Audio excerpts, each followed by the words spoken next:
What is up, you beautiful people out there on the internet? It is I, Michael Shockman, here with our first venture into things here on the DM Shockman Institute channel, in our new space, as mentioned in one of our previous little channel updates. This is going to be the premiere episode of Season 3 of our D&D 5e Simplified, where we cover armor and shields, and possibly also weapons, so I'm thinking that's also going to be like Season 4. But today we're going to be covering two specific things. We're going to be covering the basic terminology for armor and shields, and we're also going to be covering the first section of things. So buckle up. Really quick before we dive into things, if you wouldn't mind doing me two really quick favors, it'll just take a second. Please be sure to smash the like button and hit the subscribe button. Thank you so much in advance. It helps immensely with the algorithm here on YouTube, so thank you in advance. Secondly, please be sure to leave a comment down below telling me what kind of armor is your favorite. Are you a fan of light armor, being all dexterous and everything? Are you a fan of medium armor, being able to split the difference? Or are you a fan of being a brooding, brutish heavy armor wielder? And last but not least, do you like wearing a shield, or are you more of a heavy weapon kind of person? Let me know. Anyway, with that out of the way, we're going to dive into the first section of things, where we cover the terminology of weapons or of armor. So here we go. So first off, we have armor proficiency, and I am reading this off.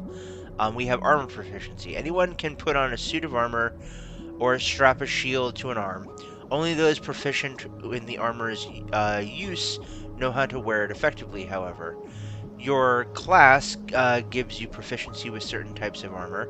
If you wear armor that you lack the proficiency with, you have disadvantage on any ability check, saving throw, or attack roll that involves strength or dexterity, and you can't cast spells.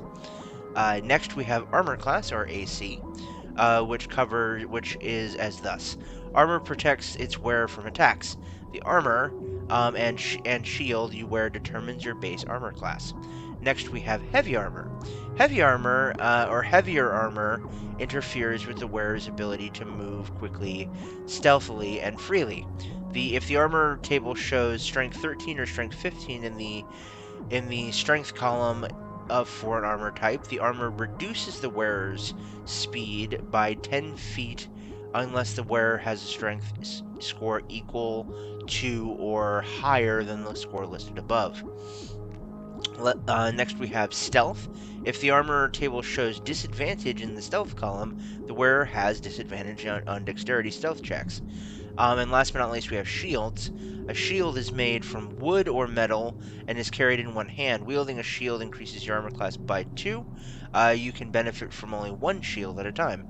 And just so you guys are aware, there is such a thing in some of the errata rules and some of the variant rules where there's something called a buckler, which increases instead of increasing your character's AC by 2, it increases it by 1.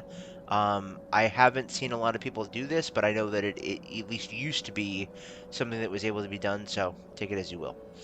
And now we're going to dive into the next section of things, where we cover light armor. And I'm going to be going over both the stats for light armor as well as the descriptions for them. So first we're going to cover the descriptions. So for light armor, made from supple and thin materials, light armor favors agile adventurers since it offers some protection without sacrificing mobility. If you wear light armor, you add your dexterity modifier to the base number from your armor type to determine your armor class. And so basically that means light armor is good in that it offers, like it said, some protection, a little bit of protection, but it also allows you to use the full breadth of your armor class, or of your dexterity bonus, which is kind of cool. Definitely good for a dex fighter or someone who's trying to be nimble.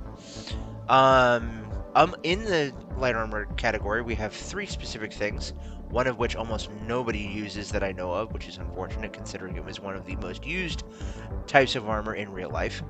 That being padded armor. Padded armor consists of quilted layers of cloth and batting. This is essentially a gambeson or an akaton. In real life, it was the most common form of low-class armor ever, but it was also worn under other types of armor by high-class people, so take it as you will. Next, we have leather armor. which ironically enough is in D&D one of the most common forms of light armor, but in real life was actually one of the forms of, at least in this shape, in this instance, was actually one of the least used forms of armor, which is kind of funny. Leather armor. The breastplate and shoulder protectors of this armor are made of leather that has been stiffened by being boiled in oil. The rest of the armor is made of softer and more flexible materials. Now, generally, the way I understand it with leather armor in this in D&D is that a really good example is look at the leather armor from Skyrim. It's basically, with a few common exceptions, it basically looks like that. It's pauldrons, a breastplate, maybe some tassets or thigh protectors at the bottom, maybe some gauntlet or some bracers or something like that. But it offers decent protection for what it is. And last but not least, we have studded leather armor, which is one point up from regular leather armor. Made from tough but flexible leather, the studded leather is reinforced with close set rivets and spikes. Now, what I often like to say is that studded leather armor is actually a form of brigandine. I like to, instead of calling it studded leather, I like to call it brigandine, where it's essentially either metal or otherwise plates that are bolted to a soft leather backing. I think it's a lot more historically accurate than anything else, than the traditional studded leather armor, which studded leather armor in real life never really existed. I know that I'm going to get a lot of people saying that that's not true, but the truth is, as far as I know, that when we see studded leather armor in real life, what we think is studded leather armor, it's actually brigandine or Wisby coat. Because just look up that, go and look up Shadiversity. Love you, Shad. He has a great video about the difference and the misconceptions revolving around brigandine and people thinking it's studded leather armor. So it is what it is. Anyway, last but not least, we're going to check out the statistics of second. We're going to check out the statistics of the three forms of light armor. So first we have padded. Padded armor costs 5 gold pieces for a single suit. It gives you 11 AC plus your full dex mod, which is kind of cool. There's no strength requirement. It does impose disadvantage on your stealth checks, which is why a lot of people don't do it. And it's only 8 pounds, and it is the cheapest armor you can find anywhere. Next, we have leather armor, which aside from being 10 gold, so double the price of padded armor, it offers the exact same protection as padded armor. Does not impose disadvantage on your stealth checks. Does not have a strength requirement, and costs only 2 gold and only weighs 2 pounds more than padded armor does. Next, we have a bit of a jump in studded leather armor, which costs 45 gold pieces, and offers 1 additional point of protection on the armor side for a 12 AC plus your full dex mod. Again, does not impose disadvantage on stealth checks and does not have a strength requirement, and it only weighs 13 pounds, which is kind of interesting.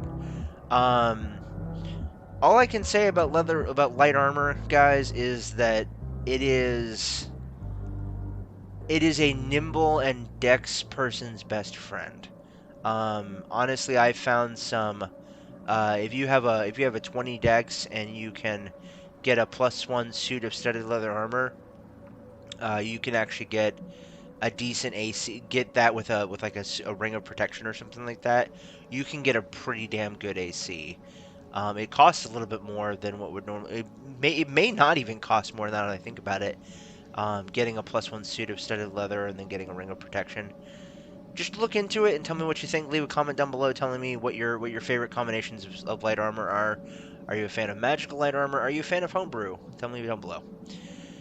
Anyway, guys, that's going to about cover it for today's episode on light armor and the terminology of armor. Stay tuned for next week when we cover medium armor and statistics and descriptions. really quick before we go, please be sure to follow the links down in the description. You know what they do, you know where they go, you know what to do. I'm Michael Schockman. I've been your host and commentator. And remember, as always, guys, until next time, keep it real, keep it safe, keep it healthy, and we'll see you guys again soon in the Institute. Bye bye, guys.